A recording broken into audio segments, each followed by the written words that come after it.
Hello छात्रों, क्या हाल चाल है आप सभी लोग का। आपका अपना A6 क्लास में आज हम सभी लोग पढ़ने के लिए जा रहे हैं torque acting on dipole in uniform electric field. सुनिए कितना अच्छा चीज है कि एक इलेक्ट्रिक डायपोल को यूनिफॉर्म इलेक्ट्रिक फील्ड में क्या किया गया है, रख दिया गया है। ये क्या है? एक डायपोल है जो यूनिफॉर्म इलेक्ट्रिक फील्ड में थीटा कोण पे रख दिया गया है। तो इसके ऊपर क्या होगा, जो बात आए आज हम से लोग पढ़ने के लिए जा रहे हैं। क्या जब एक यूनिफॉर्म इलेक्ट्रिक फील्ड में एक डायपोल को रखा जाता है तो क्या क्या इसके ऊपर होता है और इसमें क्या नहीं होगा, ये सभी बात मैं पढ़ूंगा। तो आज आपसे लोग इधर उधर झांकना बंद कीजिए और कॉपी पेन निकाल लिए, अब नोट बनाना स्टार्ट कीजिए। आपसे लोग तो ये कहते होंगे कि सर ये पढ़ने में मजा नहीं आता है। एक्चुअली बात यही से सही है, क्योंकि आपका कहना सही है। क्योंकि यहाँ पे आप क्या है, अकेले में बैठ करके पढ़ाई करते होंगे और क्या है कि आपसे लोग ऑफलाइन में क्या होता है कि बहुत सारे बच्चे होते हैं, आप सभी लोग मौज मस्ती करते रहते हैं। पढ़ाई पे थोड़ा बहुत कम भी ध्यान दें, मगर क्या मौज मस्ती पे तो पूरा ध्यान देना ही पड़ता है। आप सभी लोग भी देते थे अपने समय में, इसका आप सभी लोग भी देते होंगे। ठीक है, तो अच्छा है, चलिए ठीक है। तो आपसे लोग कॉपी पेन निकालिए और नोट बनाना स्टार्ट कीजिए। तो स्टार्ट किया जाए, क्या स्टार्ट करते हैं। चलिए ठीक है। सबसे पहले एक नया बात आ गया, टॉर्क। टॉर्क आपको समझना होगा कि आखिर टॉर्क क्या है। यानी सबसे पहले आपको मैं बताता हूं टॉर्क। टॉर्क क्या होता है, हेडिंग लगाइए टॉर्क। टॉर्क टॉर्क क्या है? टॉर्क वैसे मैं बोल करके बता देता हूँ, इसका डेफिनेशन मैं बता दूंगा। टॉर्क इज द, ये डेफिनेशन लिखे लीजिए। Torque is the vector product of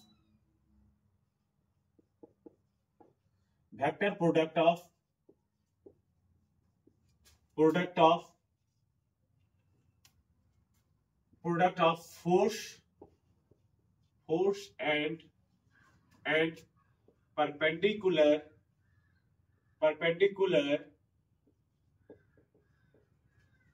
distance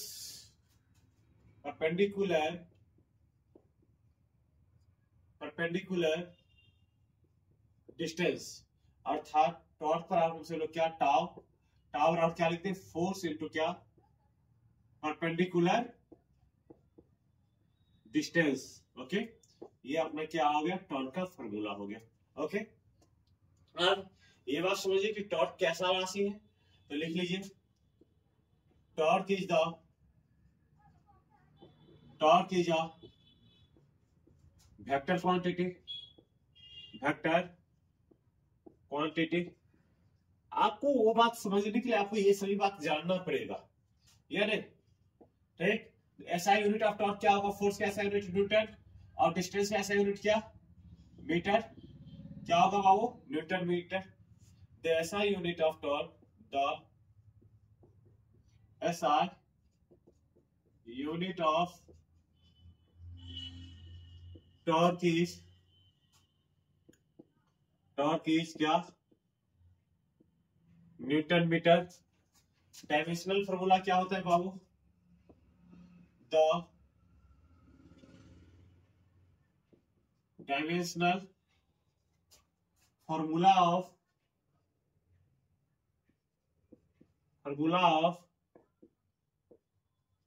torque is sorry dimensional formula of torque is, इसका डायमेंशनल फॉर्मूला क्या होगा, तो यहां से समझिए फोर्स है ना, फोर्स का डायमेंशनल फॉर्मूला क्या होता है बाबू, एम एल टी के पावर कितना, -2। और डिस्टेंस का डायमेंशनल फॉर्मूला क्या, एल। तो इसे क्या लिख दो आप हमसे लोग, एम एल स्क्वायर टी के पावर कितना, -2 लिख लीजिए। Torque is denoted by tau, the torque is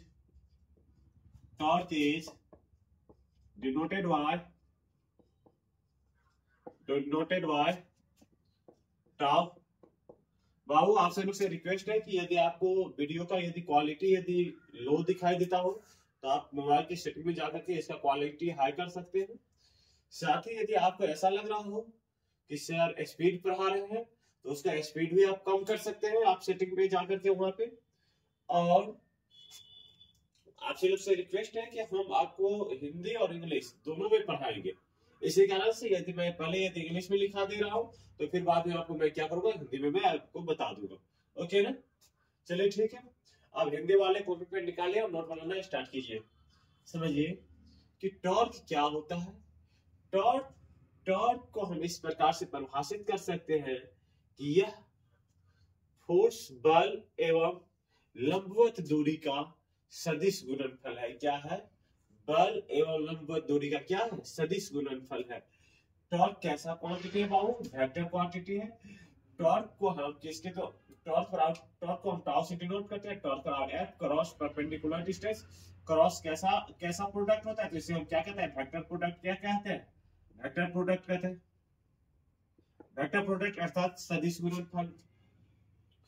torque स्थिर टॉर्क का एसआई मात्रा क्या होगा? तो फोर्स का एसआई मात्रा न्यूटन और डिस्टेंस का एसआई मीटर, तो क्या हो गया? Newton metre.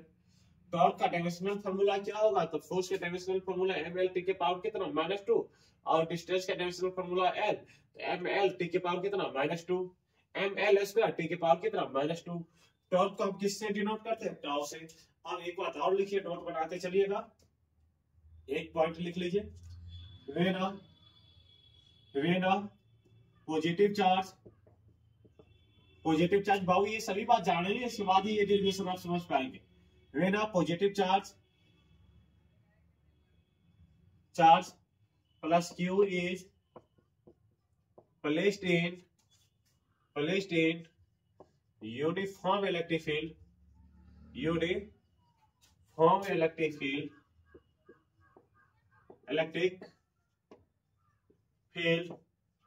then the electrostatic force is acting on it that is in the direction of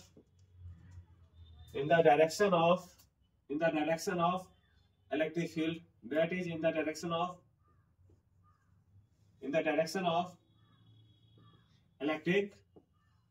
electric field. यहाँ पे देखिए क्या कह रहा है, ये क्या है? Uniform electric field.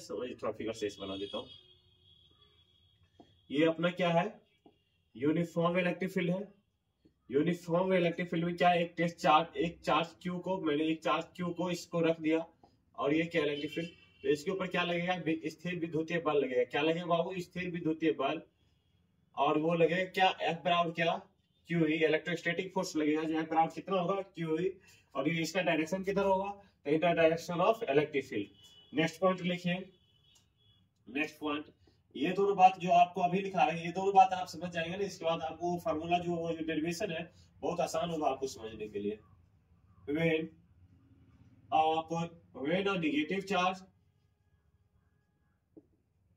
negative charge is placed in is negative charge minus q is placed in uniform electric field,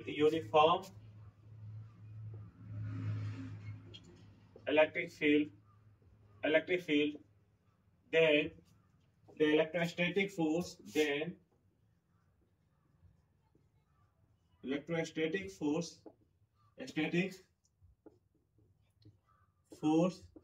is acting ACTING ना, acting in the opposite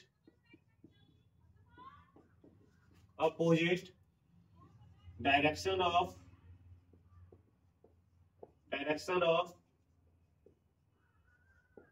electric field, in the opposite direction of electric field।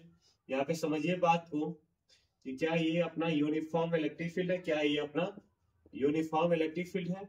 एक charge minus Q को मैंने इसमें रख दिया, minus Q को इसमें रख दिया, तो इसके ऊपर क्या लगेगा, इलेक्ट्रोस्टैटिक फोर्स लगेगा, जो किसके विपरीत दिशा में थे, विद्युतीय क्षेत्र के विपरीत दिशा, F राउंड कितना होगा, क्यू होगा। एक बात आपको ब्रेक में क्वेश्चन आना चाहिए था कि यदि सर मान लीजिए कि एक पॉजिटिव चार्ज को मैंने इसमें रखा, तो इधर इसी डायरेक्शन में इलेक्ट्रिक फील्ड के ही डायरेक्शन में क्यों बल लगा, ये आपको ब्रेक में कॉमनली आना चाहिए था। यदि आपको नहीं आ रहा है तो आपको मैं बता दे रहा हूँ।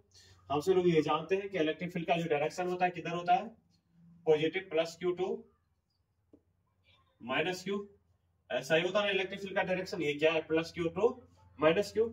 आप सोचिए इधर पॉजिटिव चार्ज है, इधर कहीं निगेटिव चार्ज होगा, यदि निगेटिव चार्ज यदि माइनस क्यू होगा तो क्या होगा, इसके प्रति आकर्षण होगा ना, तो ये चार्ज किधर होगा, पॉजिटिव टू निगेटिव की ओर जाएगा।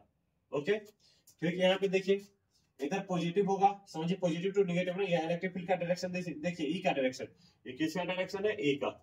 अब इधर समझिए, इधर कोई पॉजिटिव चार्ज रहा होगा, और पॉजिटिव चार्ज के कारण से क्या होगा, ये निगेटिव चार्ज किधर होगा, इधर आकर्षित हो रहा होगा। ये क्लियर, हिंदी में ये दोनों बात को लिख लीजिए कि इसको लिखिएगा पहला पॉइंट को, कि कोई धन आवेश को यदि एक समान विद्युतीय क्षेत्र में यदि रख दिया जाता है, बहुत थोड़ा स्पीड में ये बोल रहा हूं, तो आप क्या करेंगे, वीडियो को रोक रोक करके आप लिख लेंगे, ठीक है ना, वीडियो को पॉज करके लिख लेंगे। सुनिएगा फिर से, जब कोई धन आवेश को एक समान विद्युतीय क्षेत्र में रख दिया जाता है तो उसके ऊपर स्थिर विद्युतीय बल लगता है, जो बल विद्युतीय क्षेत्र के दिशा में लगता है, किधर लगता है बाबू, विद्युतीय क्षेत्र के दिशा में लगता है, वो होता है F बराबर कितना, क्यू। फिर से दूसरा बात, ये बात समझिए कि जब कोई ऋण आवेश को एक समान विद्युतीय क्षेत्र में रख दिया जाता है तो उसके ऊपर स्थिर विद्युतीय बल लगता है, जो बल विद्युतीय क्षेत्र के विपरीत दिशा में लगता है, F बराबर क्या, माइनस क्यू। यहाँ तक बात आप समझ गए, इतना बात आप समझ गए तो आप समझिए कि आपका जो ये डेरिवेशन है, ये डेरिवेशन आपके लिए छूमंतर, क्या छूमंतर, इसमें आप कुछ रखा ही नहीं है उस डेरिवेशन में, यदि ये सभी बात आपने समझ लिया तो। बात क्लियर, मैं आगे बढ़ाऊं, ओके चलिए ठीक है, मिटा देता हूं इसे। और जब आपको ये डेरिवेशन पूछे तो आप इतना बात मत लिखिएगा, ये आपको मैंने समझाने के लिए सही बात मैंने लिखा हूँ। अब जो डेरिवेशन का जो मेन बात है वो बात अब मैं बताऊंगा, ठीक है, ये आपको मैंने समझाने के लिए, ताकि कि आपको उसमें कहीं से कहीं तक दिक्कत नहीं आए समझने में, ठीक है। और आपसे लोग से रिक्वेस्ट है कि अपना यूट्यूब चैनल क्लास को सब्सक्राइब करें, लाइक करें और शेयर करें। भाव इसको तो शेयर करना मत भूलिए, ताकि कि आपसे किसी और को भी सपोर्ट मिल जाएगा। इसी कारण से आपसे लोग शेयर करेंगे, फेसबुक व्हाट्सएप जो भी चलाते होंगे, आपसे लोग तो बहुत से चलाते हैं, ठीक है ना, तो इसी कारण से उसका यूज करेंगे। चलिए फिर से हेडिंग पे ध्यान दिया जाए, हिंदी में हेडिंग लगा लीजिएगा बाबू, कि यदि एक समान विद्युतीय क्षेत्र में एक द्विध्रुव को रख देंगे तो उस पे लगने वाला टॉर्क ज्ञात करें। एक समान विद्युतीय क्षेत्र में कोई द्विध्रुव को रख दिया जाता है तो उस पे लगने वाले टॉर्क ज्ञात करें, अर्थात टॉर्क करने का मतलब क्या, क्रियाशील बल ज्ञात करें। समझिए बात को, मैं आपको फिगर बताता हूँ, अब आसान है, यहाँ पे समझिए। ये क्या है अपना यूनिफॉर्म इलेक्ट्रिक फील्ड है। एक बात मैं आपको बता दूं कि यूनिफॉर्म इलेक्ट्रिक फील्ड क्या होता है। यूनिफॉर्म इलेक्ट्रिक फील्ड वो उस इलेक्ट्रिक फील्ड को कहते हैं, एक समान, हिंदी में उसे कहते हैं एक समान विद्युतीय क्षेत्र। एक समान विद्युतीय क्षेत्र उस विद्युतीय क्षेत्र, दो या दो से अधिक विद्युतीय क्षेत्र को कहते हैं जिसके बीच का दूरी क्या हो, हर एक बिंदु पे क्या हो, समान हो, तथा उसका डायरेक्शन भी क्या हो, समान हो। यहाँ पे देखिए, यहाँ का बीच यदि दूरी डी है तो इसके भी बीच का दूरी डी है, यहाँ पे भी डी होगा तो यहाँ पे भी डी ही होगा, ये नहीं। और ये इलेक्ट्रिक फील्ड का डायरेक्शन किधर है, ई है। ओके, बात क्लियर है। आप समझिए इसके अंदर भी क्या कर रहा है, torque acting on dipole in uniform electric field, uniform electric field. अब इसके अंदर में मैंने एक डायपोल को यहाँ पे क्या प्लस क्यू, और यहाँ पे मैंने क्या किया, माइनस क्यू को मैंने रख दिया। ओके, यहां से यहाँ का जो डिस्टेंस है ये कितना है बाबू, 12, कितना है, 12 डिस्टेंस है। ये जो पूरा ये यहाँ से जो यहाँ का जो डिस्टेंस है ये कितना है, 12। ओके, इधर कितना एल है और इधर भी कितना एल है, ये बात समझिए। ये मिटा देता हूं ताकि फिगर कचरा नहीं हो, फिगर क्या हो, कचरा नहीं हो। इधर भी कितना एल और इधर भी कितना एल, यहाँ से कितना एंगल पे है, थीटा एंगल पे। कितना एंगल पे बाबू, थीटा एंगल पे। एक बात बताइए कि अभी एट अ इंस्टेंट, अभी तुरंत हम सब लोग पढ़े हैं कि कोई धन आवेश को, कोई पॉजिटिव चार्ज को यूनिफॉर्म इलेक्ट्रिक फील्ड एक समान विद्युतीय क्षेत्र में यदि रख दिया जाता तो क्या लगता है, उसके ऊपर बल लगता है। किधर लगता है, तो विद्युतीय क्षेत्र की दिशा में, electric field in the direction of electric field. तो क्या होगा यहाँ पे F बराबर कितना बल लगेगा, क्यू बल लगेगा। फिर से नेक्स्ट बात समझिए, ये कह रहा है कि एक समान विद्युतीय क्षेत्र में यदि एक ऋण आवेश को रख देते हैं तो उसके ऊपर क्या लगता है, स्थिर विद्युतीय बल लगता है, जो विद्युतीय क्षेत्र के विपरीत दिशा में लगता है। तो क्या ये किधर लगेगा, इधर लगेगा। F बराबर कितना, क्यू लगेगा। ओके, हमसे लोग को क्या ज्ञात करना था, टॉर्क। टॉर्क बराबर हमसे लोग टॉर्क बराबर क्या जानते हैं, टॉर्क बराबर क्या जानते हैं भाऊ, थोड़ा ऊपर लिख लेता हूं ताकि जगह कम है। टॉर्क बराबर हमसे लोग जानते क्या है, force, force into perpendicular, perpendicular distance from axis of dipole. Dipole आप समझिए कि सबसे पहले यहाँ पे मुझे जो टॉर्क ज्ञात करने के लिए फॉर्मूला हमसे लोग ने प्रीवियस इससे पीछे पढ़ा हूं। टॉर्क बराबर क्या जानना पड़ेगा, फोर्स इनटू परपेंडिकुलर डिस्टेंस ना, कहां से, एक्सिस से। ये इसका क्या है, एक्सिस है। अब ये तो ऐसा डिस्टेंस है तो इसका परपेंडिकुलर, इस एक्सिस से परपेंडिकुलर, तो एल का जब हम कंपोनेंट ब्रेक करेंगे तो इस पे एल समझिए, यहाँ पे मैं आपको कंपोनेंट ब्रेक करके बता देता हूँ। जैसे कि एल है, ये के एल है और यहाँ कितना एंगल पे, थीटा एंगल पे, तो इसका कंपोनेंट ब्रेक करेंगे तो जिस सतह से थीटा एंगल बनाया है उस पे क्या आएगा, एल कॉस थीटा, और इसके परपेंडिकुलर पे क्या आ जाएगा, एल साइन थीटा। ओके, फिर से ये भी एल इधर से कितना एंगल पे, थीटा एंगल पे, तो इस पे क्या आ जाएगा, एल कॉस थीटा, और इसके लंबवत पे क्या आ जाएगा, एल साइन थीटा। और ये तो वेक्टर कोऑर्डिनेट है, इसको मैंने शिफ्ट करके यहाँ पे ला सकता हूँ। मान लीजिए यहाँ तक है, इसको यहाँ पे ला सकता हूँ ना, तो यहाँ पे मैंने यहाँ पे इसको ले आया, यहाँ पे इसको ले आया, और ये क्या हो गया, एल साइन थीटा, और इसको भी शिफ्ट करके, ये थोड़ा यहाँ छोटा कर दो, इसको शिफ्ट करके यहाँ पे ला सकता हूँ। ये भी कितना हो गया, एल साइन थीटा, लिख दिया। आप देखिए यहाँ से कितना परपेंडिकुलर डिस्टेंस, यहाँ से कितना परपेंडिकुलर डिस्टेंस। तो क्या अब इस चीज को मैं यहाँ पे डायरेक्ट लिख दूं ताकि कि फिगर आपको गंदा नहीं हो। इस चीज को, ये क्या परपेंडिकुलर डिस्टेंस चाहिए ना, ये डिस्टेंस से तो हमको कोई लेना देना नहीं था। तो क्या होगा यहाँ पे, ये हो जाएगा एल साइन थीटा, और इधर भी ये भी क्या हो जाएगा, L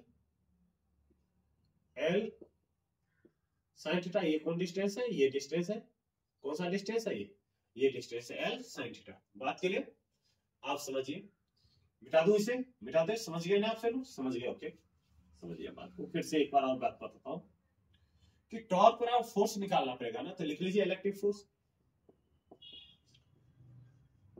electric force, electric force बराबर कितना हो जाएगा, वो इलेक्ट्रिक फोर्स बराबर कितना हो जाएगा, इलेक्ट्रिक फोर्स एफ बराबर कितना, क्यूई, कितना बल लग रहा है, क्यूई।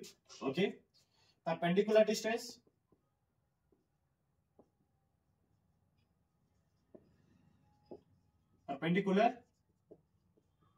परपेंडिकुलर डिस्टेंस कितना हो जाएगा बाबू, तो ये एल साइन थीटा और ये एल साइन थीटा, लिख दीजिए एल साइन थीटा प्लस क्या, एल साइन थीटा। कितना लिख दू बाबू, परपेंडिकुलर डिस्टेंस कितना लिख दो, 2l साइन थीटा। आप लिख दीजिए टॉर्क बराबर, अब तो हमसे लोग दोनों चीज निकालिए ना, फोर्स और परपेंडिकुलर डिस्टेंस भी निकालिए। टॉर्क बराबर हमसे लोग क्या लिख सकता हूं, F cross perpendicular distance, perpendicular distance. आप देखिए एफ का वैल्यू कितना है बाबू, एफ का वैल्यू यहां से डालिए, क्यूई, परपेंडिकुलर डिस्टेंस कितना, 12 साइन थीटा। बाबू एक बात समझिए, तो इसे Q इंटू 2L ई साइन थीटा लिख सकता हूं क्या, लिख सकता हूं ना, आगे पीछे तो लिख ही सकता हूं, कोई दिक्कत नहीं है। अब बाबू एक बात समझिए, तो P बराबर हमसे लोग क्या जानते थे, P बराबर क्या जानते थे, एक charge, one charge into separation between two charge, तो Q इंटू 2L, और Q इंटू 12 फॉर्म से लोग क्या लिख सकता हूँ, P, तो क्या लिख सकता हूँ, P sin थीटा। यही अपना क्या हो गया, टॉर्क का फॉर्मूला प्राप्त हो गया, जो ये फॉर्मूला हम सभी लोग कहीं पे अप्लाई करेंगे, कहीं पे। यदि आपको पूछे कि द्विध्रुव को यदि एक समान विद्युतीय क्षेत्र में एक द्विध्रुव को रख दिया जाए तो उसके ऊपर कितना टॉर्क लगता है, तो P sin थीटा। अब जो ये थीटा का मान जो है अलग अलग वैल्यू पे अलग अलग होगा, यानी मान लिया थीटा 30 डिग्री के लिए निकालने के लिए कह दिया जाए, 0 डिग्री के लिए कह दिया जाए, 53 डिग्री के लिए कह दिया जाए, यानी अलग अलग वैल्यू के लिए हमसे पूछ लेगा, तो मैं आपको आप अलग अलग वैल्यू के लिए मैं निकाल देता हूं। समझिए बात को, अलग अलग वैल्यू के लिए मैं आपको टॉर्क निकाल देता हूं। बात समझ में आया? लिखिए, हेडिंग लगाइए, एक पॉइंट और लगा लीजिए, पॉइंट वाइज पॉइंट आप समझते हैं, थोड़ा यहां तक नीचे जगह है अपने पास। लिखिए क्या है कि torque when the dipole is placed at 0 degree from electric field, लिख लीजिए, when dipole is placed at 0 degree from electric field, यदि डायपोल कितने डिग्री से कितने डिग्री पे रखा हो, 0 डिग्री पे, समझिए। अब ये अपना क्या है, यहां पे लिख देता हूं, ये अपना क्या है, यूनिफॉर्म इलेक्ट्रिक फील्ड। क्या है ये, यूनिफॉर्म इलेक्ट्रिक फील्ड है। यूनिफॉर्म इलेक्ट्रिक फील्ड एक डायपोल को कितने डिग्री पे रख दिया है, 0 डिग्री पे। कितने डिग्री पे, 0 डिग्री पे। ये माइनस क्यू है और ये अपना क्या है, प्लस क्यू है। डायपोल मोमेंट का डायरेक्शन इधर पी होगा, ये इलेक्ट्रिक फील्ड अपना क्या होगा, ई होगा। इसके बीच का कोण जो थीटा बराबर कितना होगा यहाँ पे बाबू, थीटा बराबर एंगल बिटवीन पी एंड ई, क्योंकि पी भी क्या है, वेक्टर क्वांटिटी है, और ई भी अपना क्या है, वेक्टर क्वांटिटी है, या नहीं। यदि दोनों वेक्टर है तो इसके बीच का कोण कितना होगा, तो 0 डिग्री होगा। कितना होगा, 0 डिग्री होगा, क्योंकि दोनों एक दूसरे के पैरेलल है। देखिए पी भी इधर ही है और ई भी इधर ही है, इसी कारण से थीटा बराबर कितना डिग्री, 0 डिग्री। तो हमने क्या किया दिया, 0 डिग्री लिख दिया। अब हमसे लोग टॉर्क पर आप जानते क्या है, टॉर्क पर आप क्या जानते हैं, P sine theta, P sine theta, P तो पी ही है, ई साइन कितना, 0 डिग्री। साइन 0 का वैल्यू कितना होता है बाबू, 0, तो टॉर्क पर आप 0। यदि आपसे कोई पूछे, आपसे कोई ये बात पूछ ले बाबू, यदि कोई डायपोल को यूनिफॉर्म इलेक्ट्रिक फील्ड में कितने डिग्री के कोण पे रखा जाए ताकि कि क्या हो, मिनिमम इलेक्ट्रिक फील्ड हो, कितना हो, मिनिमम इलेक्ट्रिक फील्ड। यदि आप डायपोल को यदि 0 डिग्री, कितने डिग्री, 0 डिग्री पे रख देंगे तो कितना इलेक्ट्रॉन प्राप्त होगा, एकदम मिनिमम प्राप्त होगा। लिख लीजिए, when a dipole is placed at 0 degree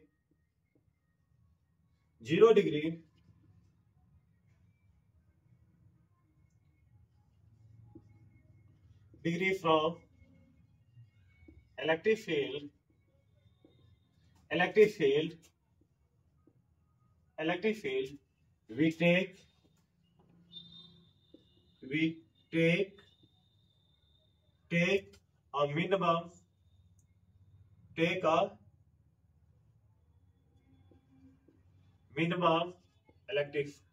minimum torque।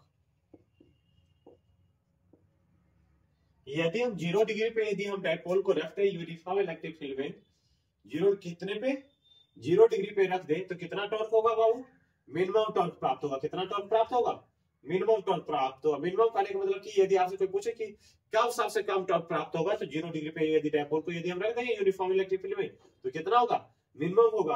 अब मैक्सिमम टॉर्क का प्राप्त होगा, लिख लीजिए फिर से नया पॉइंट,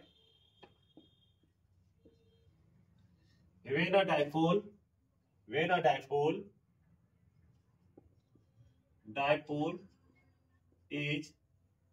is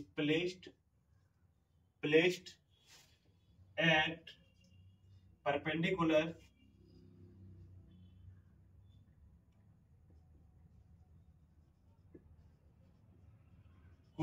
of electric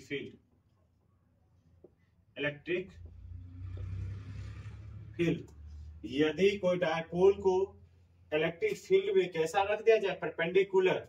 समझिए फिगर यहाँ पे बाबू, यहाँ पे समझिए ये अपना क्या है, यूनिफॉर्म इलेक्ट्रिक फील्ड है, यूनिफॉर्म इलेक्ट्रिक फील्ड है। अब इसमें जो डायपोल है यहाँ पे क्या है, प्लस क्यू है, और यहाँ पे क्या है, माइनस क्यू है। कैसा है, माइनस क्यू है। ये जो डायपोल मोमेंट का जो डायरेक्शन होगा किधर होगा, इधर होगा पी, और ई का डायरेक्शन इधर। यहाँ का एंगल कितना डिग्री, 90 डिग्री ना, कितना 90 डिग्री। तो यहाँ पे थीटा बराबर कितना डिग्री हो गया बाबू, थीटा बराबर 90 डिग्री। तो टॉर्क बराबर क्या होता है, टॉर्क बराबर क्या होता है, हमसे लोग टॉर्क बराबर क्या पढ़ लिए, पी साइन थीटा ना, पी साइन थीटा। अब पी का वैल्यू कितना, पी साइन कितना डिग्री, 90 डिग्री। अब यहाँ पे समझिए तो टाउ बराबर क्या हो गया, टाउ बराबर क्या हो गया, पी साइन 90 का वैल्यू कितना, 0। तो टाउ बराबर क्या, पी जो ये क्या हो गया अपना मैक्सिमम टॉर्क हो गया। क्या हो गया, ये मैक्सिमम टॉर्क हो गया, मैक्सिमम टॉर्क। मैक्सिमम टॉर्क कहां पे होगा, तो 90 डिग्री पे होगा। when theta is 90 degree then we achieve the maximum torque। लिख लिए आप सही लोग। अब एक जनरल एक थोड़ा एडवांस लेवल का आपको क्वेश्चन बता देता हूं कि ये जो टॉर्क है, ये जो डायपोल है, यूनिफॉर्म इलेक्ट्रिक फील्ड में कितना डिग्री के एंगल पे रख दिया जाए, 53 डिग्री के एंगल पे रख दिया जाए। कितने डिग्री के एंगल पे, 53 डिग्री। समझिए या लिख लीजिए, when a dipole is placed in uniform electric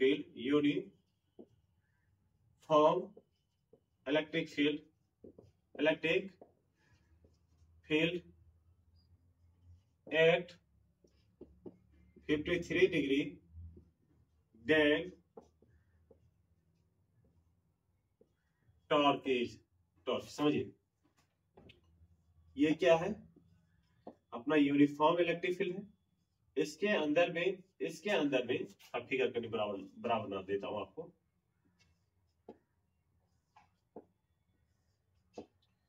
इसके अंदर में ये माइनस क्यू और यहाँ पे क्या, प्लस क्यू। ये बीच का जो दूरी है कितना है, 12 है। ये कितने डिग्री पे है, तो 53 डिग्री के एंगल पे रखा हुआ है। यहाँ पे जो कितना बल लगेगा, क्यू बल लगेगा। इधर कितना लगेगा, तो एफ बराबर कितना लगेगा, क्यू बल लगेगा। आप समझिए कि टॉर्क बराबर से लोग जानते हैं, इस पे टॉर्क कितना लगेगा, टॉर्क बराबर लगेगा क्या, पी साइन थीटा। कोई बॉडी पे टॉर्क कितना लगता है, तो पी साइन थीटा। अब साइन 53 का वैल्यू ही हमसे लोग नहीं जानते हैं ना बाबू। ये बात समझे, आसान बात है। एक ट्रायंगल पे याद कीजिए, एक ट्रायंगल कितना, 3 4 5। एक राइट एंगल ट्रायंगल है जो कितना है, जिसका बेस कितना है, 3 है। यहाँ पे कितना है, परपेंडिकुलर पी 4 है, और जो हाइपोटेनियस कितना है, 5 है। और यहाँ पे समझिएगा, आपको ये बात ब्रेन में याद, आपको समझ में नहीं आएगा कि कहाँ पे 53 डिग्री होगा, कहाँ पे 37 डिग्री होगा। तो ये यहाँ पे 3 वाले पे समझिए कितना, जहाँ पे 3 हो वहां पे कितना डिग्री, 53 डिग्री। ये तो 90 डिग्री है, तो ये कितना डिग्री बच जाएगा, 37 डिग्री। कितना, 37 डिग्री। आप यहाँ से साइन 53 का वैल्यू नहीं निकाल सकते, साइन कितना 53 डिग्री ना, sine 53 degree P by H, P by H. P का वैल्यू कितना है बाबू, पी का वैल्यू 4 और एच का वैल्यू कितना 5। तो साइन 53 का वैल्यू कितना हो गया बाबू, साइन 53 का वैल्यू कितना, 4/5। अब यहां पे लिखिए टाउ बराबर क्या हो जाएगा बाबू, यहां से टाउ बराबर कितना हो जाएगा, पी साइन 53 डिग्री। अब पी साइन 53 का वैल्यू कितना है बाबू, 4/5। तो अब टाउ बराबर कितना हो गया बाबू, 4/5 पीई हो गया। और इसका एसआई मात्रक क्या हो गया बाबू, तो टॉर्क का एसआई मात्रक क्या होता है, टॉर्क का एसआई मात्रक हम लोग आपको बताए थे, अभी बताए थे। तो टॉर्क का एसआई मात्रक देखिए, न्यूटन कोजेस न्यूटन मीटर। क्या हो गया बाबू, न्यूटन मीटर। टॉर्क का एसआई मात्रक क्या, न्यूटन मीटर। तो 4/5 न्यूटन मीटर हो गया। आपसे आज के लेक्चर में इतना ही। नेक्स्ट लेक्चर में आपको लिए लेकर के आ रहे हैं गॉस लॉ। क्या? Gauss law. ये बात आपको समझ में आया? आया नहीं आया? बोलिए, दिल से बोलिए, समझ में आ गया ना? तो नेक्स्ट लेक्चर में आपके लिए लेकर के आ रहे हैं गॉस लॉ। आप जब धीरे धीरे बात को समझेंगे ना, तब बहुत आसानी से मैं आपको हर एक बात समझाऊंगा। ठीक है, तो आपके लिए नेक्स्ट लेक्चर में लेकर के आ रहा हूँ गॉस लॉ। आपसे लोग से रिक्वेस्ट है कि अपना YouTube channel @AC Physics class को सब्सक्राइब करें, लाइक करें और शेयर करें। Thank you.